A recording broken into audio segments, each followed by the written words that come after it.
Cinema ಬಂದಿದ್ದು devil cinema ಎಲ್ಲ ದೊಡ್ಡ ಪ್ಲಸ್ ಆಗ್ಬಿಡ್ತು. ಡಿ ಬಾಸ್ ಫ್ಯಾನ್ಸು ಅಷ್ಟು ಸಪೋರ್ಟ್ ಮಾಡಿದ್ರು, ಎಲ್ಲ ಮಾಡಿದ್ರು, ಸಖತ್ ಖುಷಿ ಆಯ್ತು ಮೇಡಮ್. ಗೊತ್ತಿಲ್ಲ ಮೇಡಮ್ ಅದು ಅಷ್ಟು ಉಳಿಸ್ಕೊಳ್ಳೋದು ಅಂದರೆ ಅಷ್ಟು ಯೋಗ್ಯತೆ ಇದೆಯೋ ಇಲ್ವೋ ನನಗೆ ಗೊತ್ತಿಲ್ಲ. ಅಷ್ಟೊಂದು ಪ್ರೀತಿ ಕೊಡ್ತಾರಲ್ಲ ಅದು ಸಖತ್ ಖುಷಿ ಆಯ್ತೈತೆ ಮೇಡಮ್. ಅದು ಹೆಂಗೆ ಹೇಳ್ಬೇಕು ಅಂತಲೂ ಗೊತ್ತಾಗೋದು ಒಂದೊಂದು ಟೈಮಲ್ಲಿ. ಅಯ್ಯೋ ಹೆಂಗಪ್ಪ ಇದು ಅಂತ ಬಿಗ್ ಅನ್ನುವಂಥದ್ದು. ಅದೇ ಮೇಡಮ್, ಈಗ ಬಿಗ್ ಬಾಸ್ ಮನೆ ಎಲ್ಲಿಂದ ಬರ್ತಾಯಿತ್ತು ಅಂತ ಹೆಂಗೆ ಹೇಳೋದು ಆ ಟೈಮ್. ಈಗ ನೀವೇನು ಮಾತಾಡ್ತೀರೋ ಅದಕ್ಕೆ ನಾನು ರಿಯಾಕ್ಟ್ ಮಾಡ್ತಿದ್ದೆ ಅಷ್ಟೇ. ಆಮೇಲೆ ಬಿಗ್ ಬಾಸ್ ಮನೆ ಹೆಂಗಾಗ್ಬಿಡ್ತು ಅಂದರೆ ನನಗೆ ಈ ಫೋನ್ ಇಲ್ಲದೆ ನನಗೆ ತುಂಬ ಇಷ್ಟ ಅದು. ಇವ್ರ ಮ್ಯಾನವ್ರಂತೂ ಸ್ಪೆಷಲಾಗಿ ಬಂದು ಹೊಡಿತಾರೆ ಎಲ್ಲರೂ.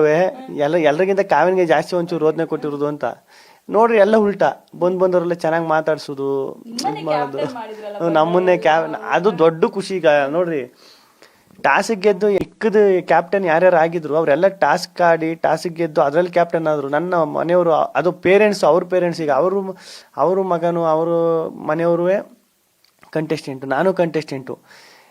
ಲೆಕ್ಕದಲ್ಲಿ ನೋಡಂಗಿದ್ರೆ ನಾನು ಮಾಡಂಗೇ ಇಲ್ಲ, ಅವರು ನನ್ನ ಲೀಸ್ಟ್ಗೆ ತಗೋಂಗಿಲ್ಲ ಅವರು. ಅಂಥದ್ರಲ್ಲಿ ಬಂದು ಗಿಲ್ಲಿ ಕ್ಯಾಪ್ಟನ್ ಆಗಬೇಕು ಅಂತ ಇದು ಮಾಡಿ ಅವರಿಂದ ಕ್ಯಾಪ್ಟನ್ ಆಯ್ತೀನಿ ಅಂದರೆ ಸಖತ್ ಖುಷಿ ಆಯಿತು ಮೇಡಮ್.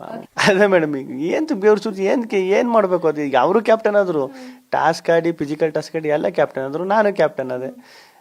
ಈಗ ಆ ಲೆಕ್ಕ ನೋಡಿದ್ರೆ ಡಿಫ್ರೆಂಟಾಗಿ ಕ್ಯಾಪ್ಟನ್ ಆದವ್ ನಾನೇ ತಾನೇ. ಹಂಗೆ ನಾನು ಕ್ಯಾಪ್ಟನ್ ಆದಾಗ ಆಮೇಲೆ ಎಲ್ಲರೂ ಅಷ್ಟು ಇದು ಮಾಡಿದ್ರು ಅಲ್ಲ. ಈಗ ಅವರು ಮನೆಯವರು ಅದು ಉಳ್ಕತ್ತದಲ್ಲ ಮೇಡಮ್. ಈಗ ಅವ್ರ ಮನೆಯವರೇ ಬಂದು ಕ್ಯಾಪ್ಟನ್ ಮಾಡಿದ್ರಲ್ಲ, ಅದು ಜಾಸ್ತಿ ಖುಷಿ.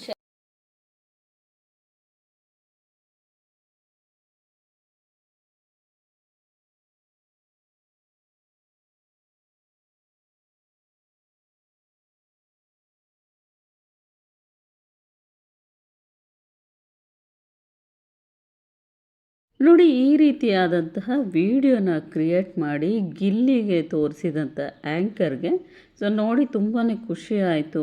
ಈ ಥರ ನಮಗೋಸ್ಕರ ಇಷ್ಟು ಕಷ್ಟಪಟ್ಟು ನ್ಯಾಚುರಲಾಗಿ ಬಂದಿದೆ, ಖುಷಿ ಆಗುತ್ತೆ ಇಷ್ಟೊಂದು ಅಭಿಮಾನ ಅಂಥೇಳಿ ಗಿಲ್ಲಿ ಅವರು ಹೇಳಿದರು. ಬಿಗ್ ಬಾಸ್ ಮನೆ ಒಳಗೂ ಕೂಡ ಎಷ್ಟೊಂದು ಸಪೋರ್ಟ್ ನನಗೆ ಸಿಕ್ತು ಅಂತಲೂ ಕೂಡ ಗಿಲ್ಲಿ ಅವರು ನೆನೆಸಿಕೊಂಡ್ರು.